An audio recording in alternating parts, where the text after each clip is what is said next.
Fils et du Saint-Esprit, un seul Dieu, Amen. Que sa bénédiction repose sur nous maintenant et pour toujours. Amen. Dans l'évangile d'aujourd'hui, nous avons entendu ensemble 4 messages principaux. D'abord, le Seigneur nous invite, si quelqu'un vient à moi sans préférer, ou s'il ne hait pas son père, sa mère, sa femme, ses enfants, et même sa propre vie, il ne peut être mon disciple. Il nous invite à vraiment se focaliser sur lui, le préférer, le mettre en premier. Et parfois on dit, mais pourquoi le Seigneur nous demande de ne pas aimer les membres de nos familles? Mais c'est pas vrai. Et cela, ça se voit dans les autres lectures qu'on a eues ce matin, dans l'épître des Thessaloniciens, qu'on a lu ensemble, qu'on a écouté, et également dans l'épître de Saint-Pierre, quand le Seigneur il nous invite à s'aimer les uns les autres. Et d'ailleurs, dans Saint Jean, l'évangile selon Saint Jean, chapitre 13, il nous dit, je vous donne un nouveau commandement. C'est quoi le nouveau commandement? De s'aimer les uns les autres. Mais est-ce que c'est un nouveau commandement qu'on s'aime? Oui, c'est un nouveau parce qu'il continue la phrase en disant « Comme moi, je vous aime ». Donc il nous invite à ne pas aimer d'une ancienne manière, mais d'aimer de nouvelles. Parfois, on aime en laissant passer. On aime en faisant ce que les membres de nos familles désirent, sans vraiment penser à l'éducation chrétienne, raison pour laquelle on n'aime pas vraiment. L'amour qu'on a les uns vers les autres, comme dans la chair, c'est pas cet amour-là que le Seigneur cherche qu'on ait, mais c'est un autre amour, un amour spirituel, dans lequel on a envie, un désir que tous les membres de ma famille, mes parents, mes enfants, ma femme, aient une place au royaume des cieux. C'est pour cela qu'on les aide à avancer sur ce chemin-là. Parfois, et d'ailleurs ça arrive à nous tous, on pense que, voilà, je ne peux pas faire le jeûne. Mes enfants, c'est dur pour eux de faire le jeûne. Et puis une fois qu'il me dit, non, je ne peux pas, je dis, ah d'accord, c'est pas grave. Ou bien, il ne veut pas se réveiller tôt, ah, il est fatigué, il ne peut pas se réveiller, le pauvre, il a travaillé toute la semaine, je le laisse dormir le dimanche. Et je pense que je fais ça par amour envers mes enfants. C'est pas cet amour que le Seigneur te demande. Si tu penses que c'est ça l'amour, c'est mieux que tu aies ton enfant ou ton fils ou ta femme, que tu laisses dormir à la maison et que tu n'encourages pas pour venir à l'église.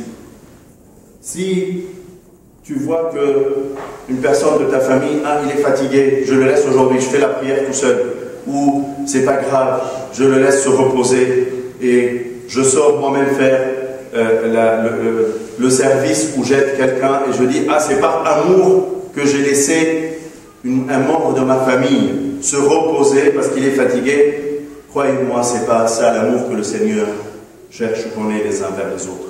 C'est plutôt un amour qui encourage les uns et les autres d'avancer sur le chemin du Seigneur. Si tu penses que tu aimes ta famille et tes enfants et tes parents et ta femme ou ton époux, en les laissant se reposer vis-à-vis de la relation avec Dieu, l'Église, le monde, le service, tout ça, croyez-moi, vous ne l'aimez pas vraiment. C'est pas ça l'amour que le Seigneur cherche qu'on ait. C'est pour ça que dans Jean 13, il a dit, je vous donne un nouveau commandement. C'est pas l'amour dans la chair que vous connaissez, que je vous invite à avoir, mais une nouvelle façon, une nouvelle méthode de s'aimer les uns les autres. Croyez-moi, ce n'est pas uniquement au sein de votre famille, mais aussi au sein de votre Église. Essayez de vous encourager les uns les autres. Ne trouvez pas les excuses pour les uns et les autres pour ne pas les encourager. Faites l'effort de s'encourager, de donner cette envie. Parfois on dit, mais il n'a pas le temps. Il doit travailler, il doit réviser. Ce n'est pas question de temps. Ce n'est pas du tout une question de temps, mais c'est une question d'envie. Quand j'ai envie, je fais. Mais quand je n'ai pas envie, je ne fais pas. Si j'ai envie, je sors avec mes amis, même les amis de l'église. S'il y a une sortie, je sors avec eux. Mais s'ils se trouvent en prière, je ne suis pas avec eux. Pourquoi? Ce n'est pas question de temps. Du tout. C'est une question d'envie. J'ai pas envie à parler avec Dieu. C'est grave. J'ai pas envie de communiquer avec lui. J'ai pas envie de le louer. J'ai pas envie de m'approcher de lui. J'ai pas envie d'être présent dans son église. C'est grave. Si tu vois un membre de ta famille qui est dans ce cas-là, dans cet état-là, tu as un rôle en vis-à-vis de lui. Tu as un rôle pour lui changer sa façon de voir la maison de Dieu, la façon de voir la prière dans sa vie. Comment peut-il être au royaume des cieux sans passer par la porte, qui est le Christ? Il a dit, je suis la porte. S'il ne passe pas par cette porte-là, d'où est-ce qu'il pourra passer? Il n'y a pas un autre moyen. Sauf si tu ne veux pas l'avoir au royaume des cieux. Sauf si tu n'as pas cette envie qu'il soit avec toi. Si tu l'aimes vraiment, pense à ce devoir vis-à-vis de lui. C'est pour ça qu'il continue avec le deuxième message. Quiconque ne porte pas sa croix et ne me suit pas ne peut pas être mon disciple. Oui, c'est une croix. Oui, c'est difficile. Oui, c'est compliqué. Oui, tu dois réfléchir comment le faire. Tu dois t'y mettre. Tu dois prendre ça au sérieux. C'est pas à la fin de ta liste de priorités que tu peux mettre le Seigneur. Il doit être en premier. C'est une croix que tu dois porter. Si tu ne la portes pas, comment peux-tu le suivre à être son disciple? Comment peux-tu le suivre à avoir une place au royaume des cieux? Tout logiquement, le troisième message, il vient. Lequel de vous, s'il veut bâtir une tour, il ne s'assit pas d'abord pour calculer les dépenses? Si tu ne calcules pas les dépenses, tu vas t'y perdre. Tu ne pourras pas aller jusqu'au bout. C'est ça qui nous arrive dans notre vie spirituelle. On s'encourage, on est content au début. Une petite flamme qui vient pour mettre un peu de lumière dans ton chemin. Tu dis, ah voilà, je me trouve. Au bout de quelques temps, ça y est, je ne vois plus rien. Parce que je n'ai pas calculé que je dois aller jusqu'au bout. Dans une vie spirituelle, il faut aller jusqu'au bout. Ne sois pas heureux que tu as fait une petite prière le matin et que toute la semaine, tu n'as rien fait. Ne sois pas heureux que je suis venu le dimanche et toute ta semaine est passée sans lever ton cœur pour prier le Seigneur. Ne te contente pas avec les petits quelque chose que tu donnes au Seigneur parce qu'il ne t'a pas donné des petits quelque chose. Il t'a donné toute une vie. Il t'a donné tout un plan pour te sauver. Et toi, qu'est-ce que tu lui donnes? Qu'est-ce que tu vas lui offrir? Qu'est-ce que tu vas lui donner? Il attend de toi de donner ta vie, ton intérêt, ton envie de parler avec lui. Vous êtes le sel de la terre. Ne perdez pas cette saveur. Ne laisse pas le monde mélanger cette saveur avec tout ce qui existe, jusqu'au point que tu perds ce goût que tu donnes à ce monde-là. Tu es mis dans le monde pour être différent. Tu es mis dans ce monde-là pour agir différemment, pour vivre selon la parole de Dieu. Sois vraiment un sel qui se mélange, mais pour donner un goût, qui s'intègre, mais pour donner une valeur, pour donner une importance au plat que tu manges. C'est pas de s'effacer dans le monde, mais de s'intégrer avec les mêmes valeurs et le même goût que tu as dans ta vie spirituelle. Dans l'épître de Saint Paul aux Hébreux, chapitre 12, on lit « Vous ne vous êtes pas approchés d'une montagne qu'on pouvait toucher, qui était embrassée par le feu, ni de la nuée, ni des ténèbres, ni de la tempête, ni des choses que vous ne pouvez pas saisir et comprendre. Mais vous êtes approchés de la montagne de Sion, que vous connaissez, de la cité de Dieu vivant, de la Jérusalem céleste, de l'assemblée des premiers-nés inscrits dans les cieux. » C'est pour cela que dans les louanges des saints, on dit toujours dans l'église des premiers-nés. C'est quoi cette église des premiers-nés? Pourquoi on nous appelle l'église des premiers-nés? Si on retourne un peu dans l'histoire de l'Exode et la sortie des Hébreux de l'Égypte, on voit bien dans les plaies qu'il y avait une plaie qui était la mort des premiers-nés des Égyptiens. Et dans cette plaie-là, cette punition, on voit que les Hébreux avaient un devoir de mettre du sang sur leurs portes pour sauver leur premier-né de l'ange qui passe pour prendre la vie au premier-né des Égyptiens. C'est pour cela qu'il les appelait les premiers-nés sauvés par le sang. Raison pour laquelle aussi, quand Dieu a choisi la tribu de Lévi pour être la tribu qui est pour lui, il a dit c'est une tribu qui est choisie pour vous sauver. Et ils ont compté les enfants de Lévi. À ce moment-là, ils les ont trouvés 22 000 personnes. Et tout le reste des enfants de Jacob était 22 273 personnes. Et du coup, il a dit, ces 22 000, les enfants de Lévi, me sont choisis pour prier et être intermédiaires et sauvés par le sang des offrandes, les 22 273. Et même les 273 ont été sauvés par des dîmes et des offrandes offertes à Dieu. Vous voyez comment Dieu, il était assez précis dans le compte qu'il a fait. Il a sauvé chaque individu, chaque personne, chaque premier-né d'Israël a été sauvé par le sang. Et nous aujourd'hui, comme nous sommes sauvés par le sang du Christ, on est également appelé l'Église des premiers-nés, sauvés par le sang du Christ. Vous voyez comment la valeur qui nous a été donnée, une grande valeur. Le Seigneur a donné son sang pour chaque individu, chaque personne à qui il lui a donné le nom, il l'a sauvé avec son sang. Et nous, comment on prend cela? Comment on interprète ce salut que le Seigneur nous a donné? Avec aucune importance. La dernière chose que je fais dans ma vie, c'est de penser, de venir me communier avec son corps et son sang.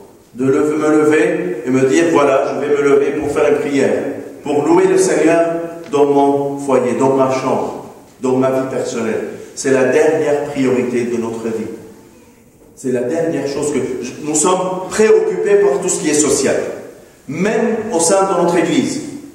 Tout ce qui est social passe en premier. Et la prière vient à la fin. Pourquoi? Pourquoi on le méprise autant? Pourquoi on n'est pas attentif pour haïr ce monde et l'aimer?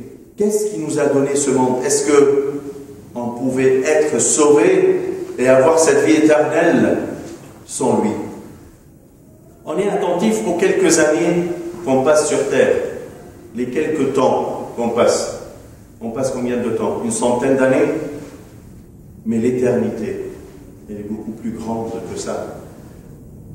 Éveille-toi et calcule la dépense. Combien tu dépenses pour tes centaines d'années sur terre?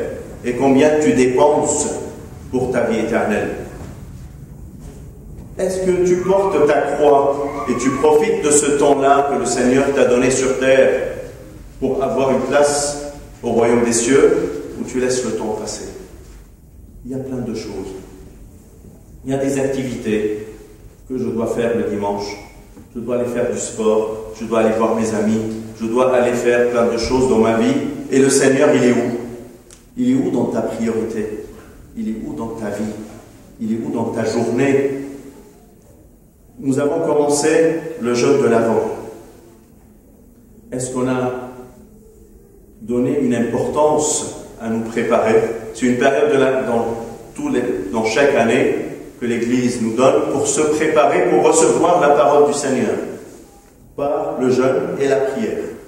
Un exercice que l'Église nous donne afin de s'entraîner et entraîner notre âme à accepter la parole de Dieu qui nous est donnée, à accepter les commandements du Seigneur. Ce n'est pas uniquement les accepter, mais les vivre également.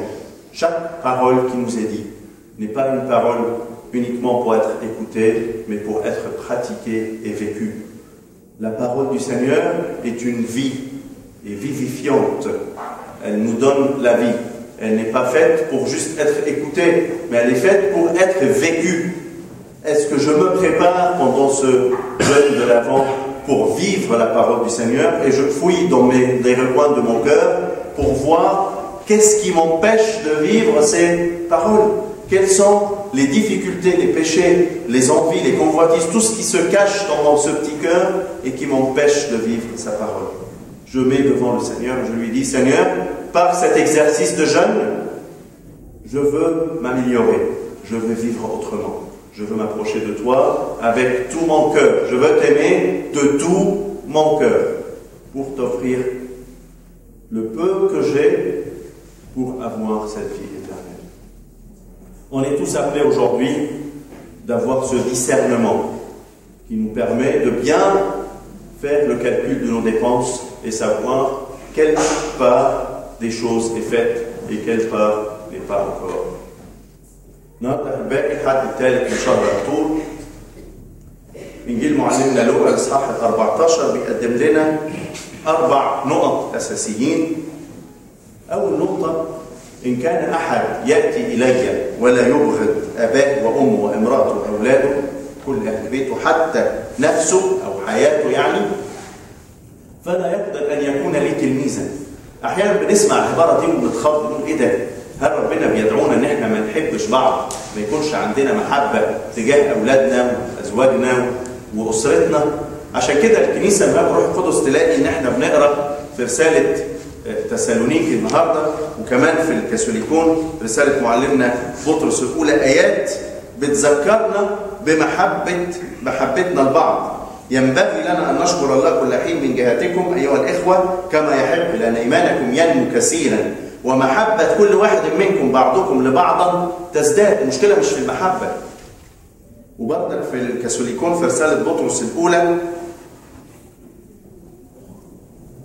يقول لك وإنها نهاية كل شيء قد اقتربت فتعقلوا إذا واسهروا في الصلوات ولكن قبل كل شيء فلتكن المحبة دائما فيكم بعضكم لبعض. طب فين المشكلة؟ نلاقي في يوحنا 13 المسيح يقول لك إن أنا عايز أعطيكم وصية جديدة. وصية جديدة أن يحب بعضكم بعضا. طب ما احنا بنحب بعض، إيه جديد؟ مش وصية جديدة إن احنا نحب بعض. لكن لما يكمل يقول لك كما أنا أحببتكم، لأن أنتوا مش بتحبوا بعض صح. بنحب بعض بطريقة العالم، بنحب بعض بطريقة مش مظبوطة. عشان كده جه المسيح قال لك أنا عايز أديك وصية جديدة. أنت مش فاهم موضوع المحبة، أنت بتحب أسرتك بس بطريقة مش مظبوطة. أنا عايز أصلح مفهومك لمحبتك لأسرتك. تحب أولادك، يا الولد تعبان طول الأسبوع ما عندوش غير يوم الحد ينام، سيبه ينام، قداس ينام مش مشكلة، مش مهم ينام، يرتاح. طالما ارتاح خلاص أنا كده بحبه، وأبقى فاكر إن أنا بحبه، إن أنا اللي في قلبي ده تجاهه ده حب.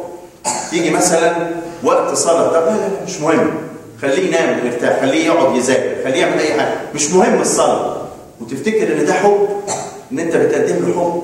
أو يجي وقت مثلا خدمة، لا مش مشكلة، مش لازم هو يعمل الخدمة الفلانية، هنيجي ننظف الكنيسة، لا خليه هو عشان ما يتعفرش، عشان ما يتعبش، خليه هو مرتاح في البيت، أنا هروح أعمل الحكاية دي. طب وأنت كده بتحبه؟ لا، أنت ما بتحبوش. أنت لو بتحبه تكون عندك الوصية الجديدة اللي اداها لك المسيح، اللي بتقول لك حبه كما أنا أحببتك. أنا أحببتك عشان يكون ليك خلاص، أنا أحببتك عشان يبقى ليك حياة أبدية، مش أحببتك عشان أريحك. عشان كده الوصية الثانية أو الكلمة الثانية اللي موجودة في الإنجيل النهاردة: من لا يحمل صليبه ويأتي ورايا فلا يقدر أن يكون لي تلميذا. يعني أنت لو شفت ابنك أو بنتك أو مراتك أو أخوك أو والدك أو والدتك مش شايل صليبه، تحطه على كتفه تقول له تعالى هنا، أنت مش شايل صليبك ليه؟ وقع منك ولا إيه؟ أنت رحت فين؟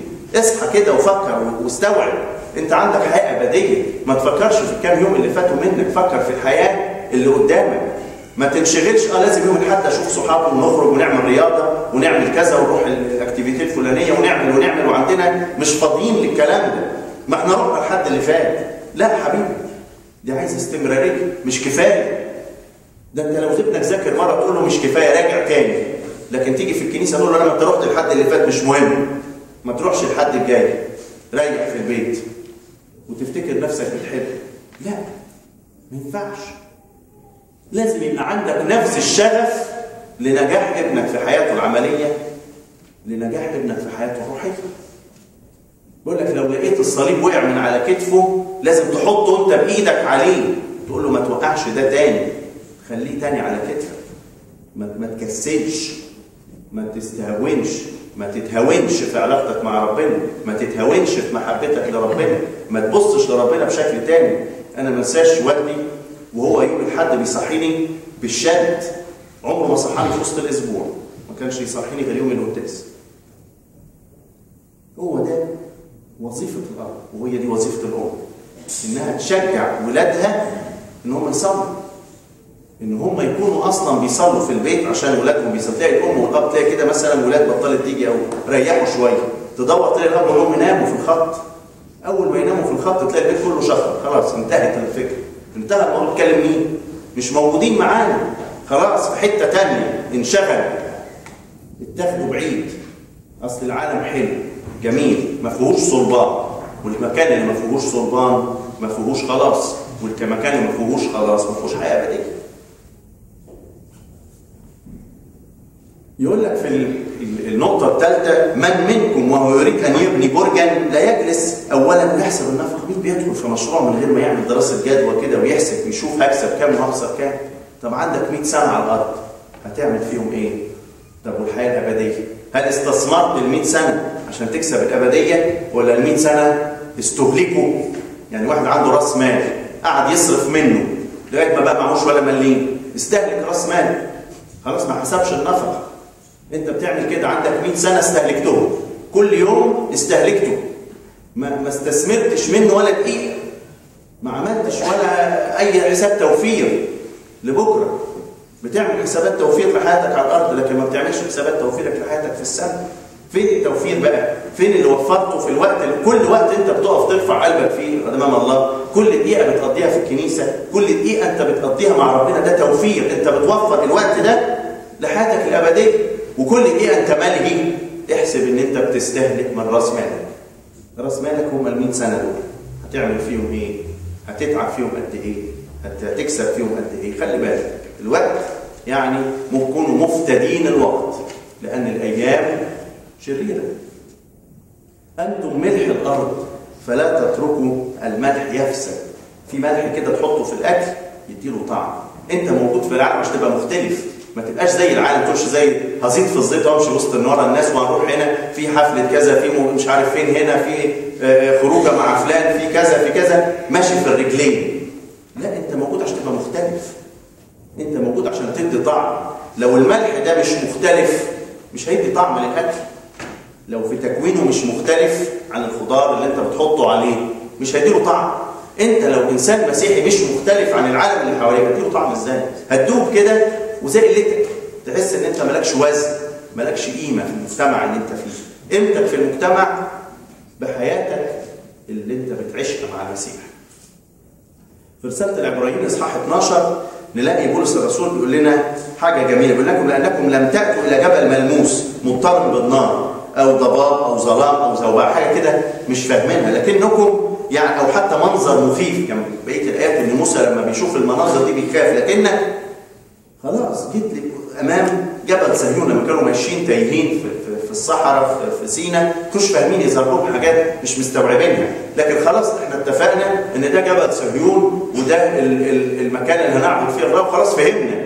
فانت كمان اتيت الى جبل صهيون، الى مدينه الله الحي، الى اورشليم السمائيه. انت فاهم انت واقف فين وعارف ايه. انت جيت لكنيسه ابكار مكتوبين في السماوات. ايه كنيسه ابكار دي؟ لما نقول في المدايح بتاعت القديسين نقول ايه؟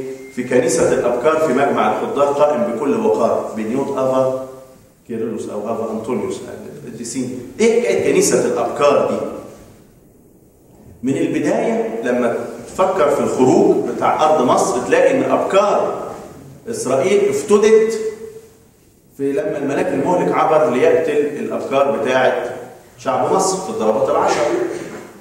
لما ابكار شعب مصر اتقتلوا، ابكار اسرائيل ما اتقتلوش بالدم اللي موجود على بابهم. يعدي الملاك المهلك يلاقي الدم كده، يبقى البكر بتاع هذا البيت حصل له فداء بالدم.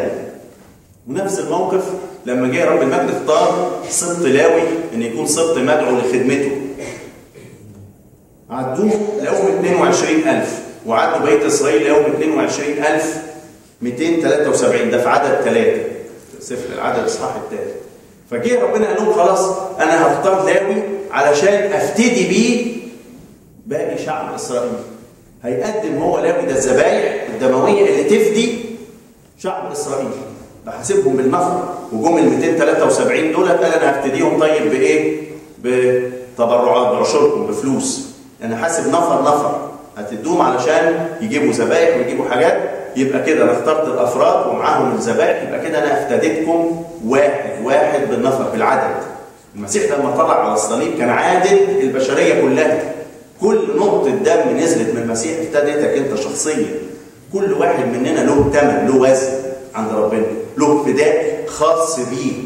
فانت لما تستهين بده مش مشكله، ما جراش حاجه، انا مش رايح النهارده. مش رايح ليه؟ نقطه الدم اللي موجوده على المذبح دي لو ما دخلتش في جواك وافتدتك النهارده، ده ضايع منك، ده وقت ضايع، ده فداء انت ما خدتوش، ده عمل الله في قلبك انت فرطت فيه الاسبوع ده، فرطت فيه النهارده، فرطت فيه في الوقت اللي انت ضيعته بعيد عن ربنا. كل وقت بعيد عن ربنا ده وقت ضايع، وكل وقت انت قريب فيه من ربنا ده وقت انت بتستثمره، وقت انت كسبانه. ما تضيعش وقتك، ركز. شوف كده لما ربنا يقول لك انا بخلصك انت نفسك ذاتك، انت ليك عدد شعر راسك محصى عندي، انا عارفك انت باسمك، نقشتك على كفي، من يمسكم يمس حدقة عين، كل ده انا عارفك باسمك. فشوف انت بقى بتقول يا رب انا عارفك، لما اخلص بعدين هشوف، لما يحصل، لما اشوف خلص مذاكرتي، ولا في مذاكره ولا بتاع، قاعد يلعب ولا قاعد يعمل ولا قاعد مش عارف ينظم وقته، ويجي الحجه في مين؟ في ربنا. بس ده ملطشه، اما ما الاقيش حد ازنقه هو مزنق ربنا، ولا مش هيجرى حاجه. لا، ده حطه نمره واحد. انا اصلي الاول، انا اشوف بيت اليوم يمشي ازاي، اعمل الاول، اجي اليوم الاحد وبعدين هشوف بقيه الاسبوع هيحصل ايه. مش هيجرى حاجه، مش الدنيا مش هتخرب. الوقت اللي انت مع ربنا فيه مش ضايع. لو انت بتفكر ان وقتك مع ربنا ده وقت ضايع، انا بتفكر غلط. لو علمت اولادك ان وقتهم مع ربنا ده وقت ضايع، اعرف انك بتوديهم في داهيه. اوعى. ربنا يدينا احبائي ان احنا يكون عندنا الافراز اللي بيه نكون فرحانين بوجودنا معاه، مستمتعين بوقتنا اللي بنقضيه معاه. له كل مجد وكرامه من الان والى الابد. امين.